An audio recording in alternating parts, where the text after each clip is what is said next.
If you want to become a German citizen now, you have to say that Israel has the right to exist on Germany's new citizenship test. They just updated it with 12 new questions about Judaism and Israel. Anyone who wants to become a citizen now has to answer questions like, in what year was the State of Israel founded? Or, on what legal basis was the State of Israel founded? There is no legal basis for the founding of Israel. Israel was founded through the deliberate colonization of historic Palestine.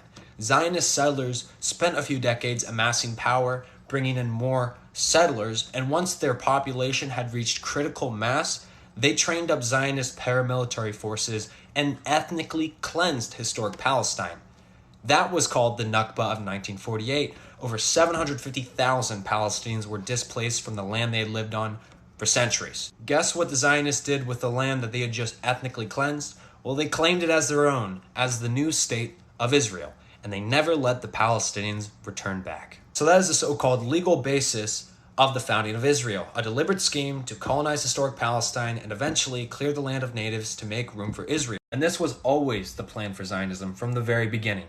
The founder of Zionism, a man named Theodor Herzl, wrote about it in his diary, how they were going to expropriate the land from the natives and then spirit away the penniless population. He's referring to the Palestinians and the fact that from the beginning, they needed them gone. Spirited away is just a nice way to say ethnically cleanse. You might hear things like the Nakba never ended, talking about the fact that Israel never stopped ethnically cleansing places like the West Bank and never stopped oppressing the Palestinians because Zionism needs to keep them down to stay legitimized because it's their land that they're living on.